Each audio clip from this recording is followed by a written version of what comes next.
The Boston Red Sox hit the field looking to get back on top of the American League East. We're breaking down every pitch all season long on Ovi's Backstop Podcast, part of the CMG Sports Podcast Network.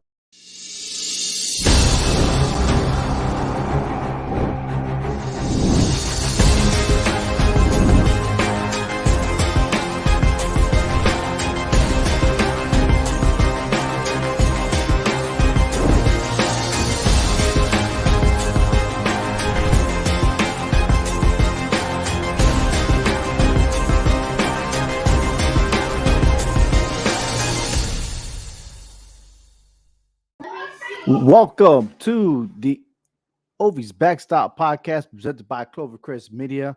Visit hhwshow.com for the latest news on the Boston Red Sox, professional wrestling, and of course, college football. But we continue with the completion of the Red Sox versus the Orioles. And once again, before we do, please subscribe to the YouTube channel and follow us on Facebook. Press the like button and keep your notifications on for all the updates on this podcast. And once again, the Boston Red Sox win 3 straight games as we recap the series real quick, looking at what's going on right here as Kyle Schwarber makes his debut with the Boston Red Sox on Friday as he received a call-up from Worcester. But he kind of struggled there, even though he gave up, got 2 walks. He went 0 for 2 and struck out with his batting average at 251. But hey, it's all right, man. I mean, it was his first day as a designated hitter. And eventually he still scored 2 runs. So good for him. But as far as the Red Sox winning on Friday, they won 8-1 thanks to the outstanding pitching from Nick Pivetta, going 6 strong innings, 3 hits, 1 earned run, 2 walks, and 8 strikeouts. So mad props goes to him. And of course, Gary Richards has a new assignment. He got moved from the starting position to the bullpen. He came out with 3 innings pitched. Gave up 4 hits, but he did strike out 4 with 48 pitch count, and that lowers his ERA to a 5.08. So overall, everything was good, and especially in this game, that the bottom 3 in the batting order actually went ahead and did an outstanding job. We got Plawecki as catcher, who went 2 for 3. He scored a run. He also Duran 2 for 4 with 2 ribbies, and Dahlbeck was dominant, going 3 for 4 with 3 RBIs. And he's continued to do the same thing on the following game as he hit 2 home runs for the Red Sox. So did Martinez, Renfroe, and Devers as they combined and just dominated the game over the Orioles. And why not? Winning 16-2 with Chris Sale making his debut on Saturday. He went 5 strong innings, 6 hits, 2 earned runs. And again, he struck out 8, but he did give up a back-to-back home runs, but definitely that was not effective, right?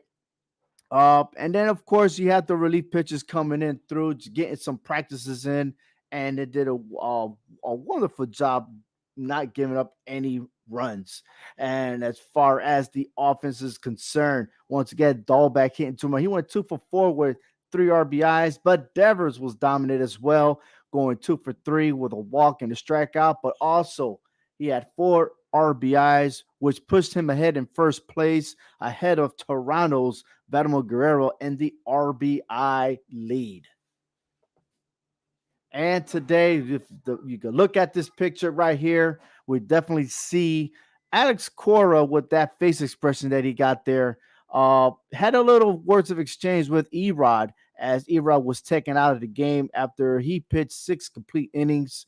I guess he wanted to stay a little longer, but that wasn't the case because at the end of the day, the manager says what's going to happen and he's going to make it happen, right? It's his decision. And eventually, Cora did not give in as he ended up once again putting in another reliever, which was Ottavino. And especially about Ottavino.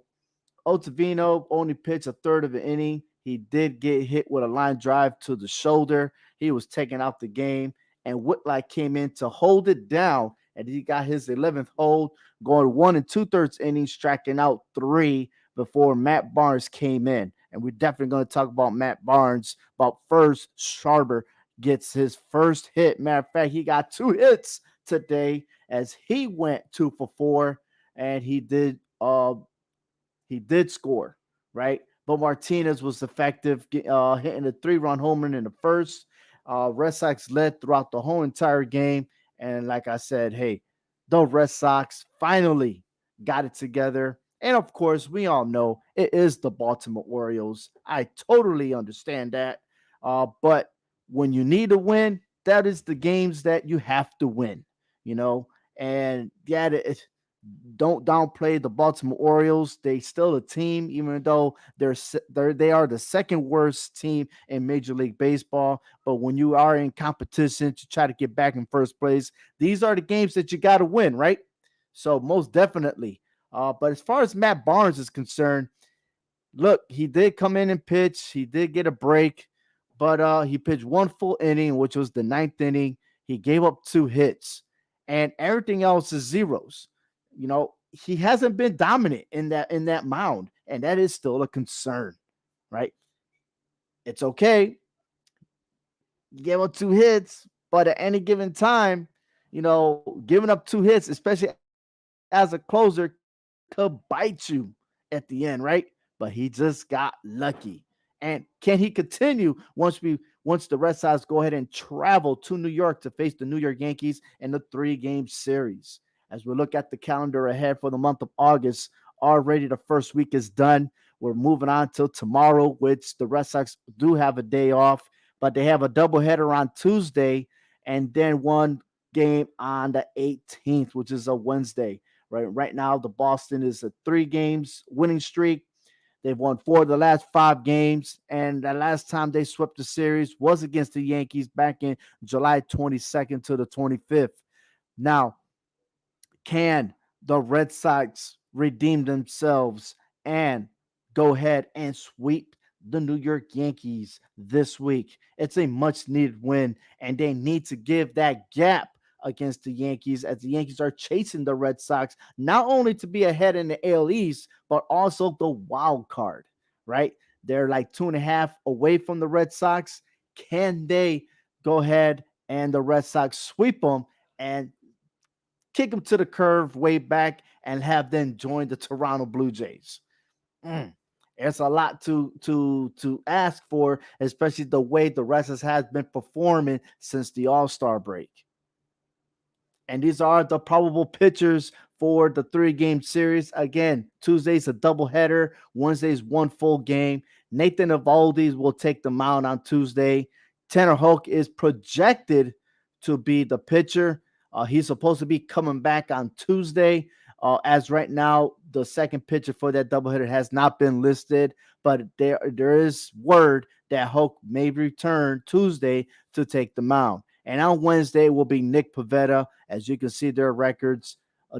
Evaldi, he did outstanding job against the Toronto Blue Jays and the Tampa Bay Rays, right?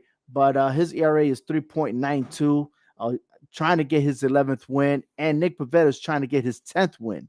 And if Tanner Houck does pitch, he's definitely aiming for his first win as a starting pitcher. Luis Gil is the rookie for the Yankees. He will be making his debut against the Red Sox. Then you got Jordan Montgomery, who is 4-5 with an ERA 3.69.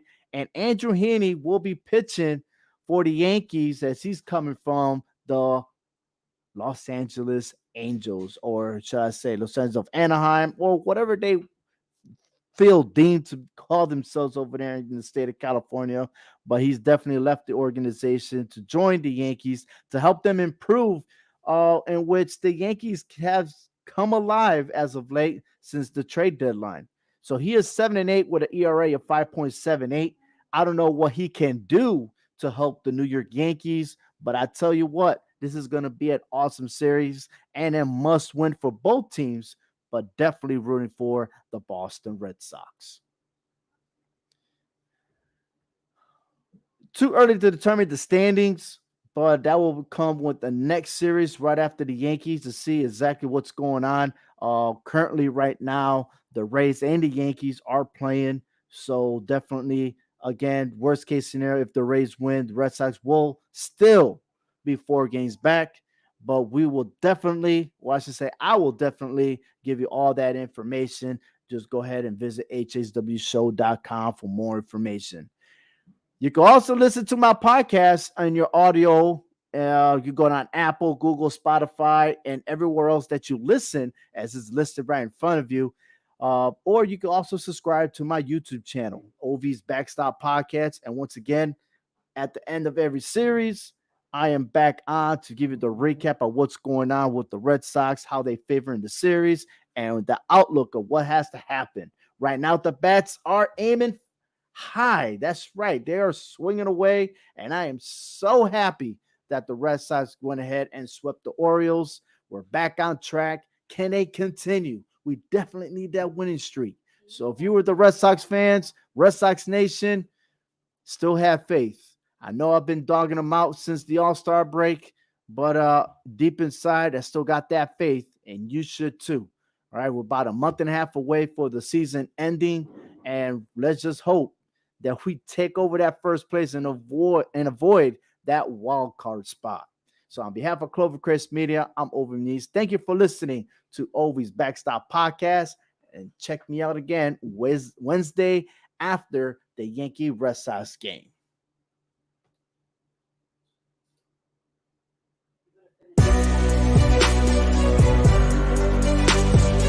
Thank you so much for listening to Ovi's Backstop Podcast, part of the CMG Sports Podcast Network. For more, visit hhwshow.com.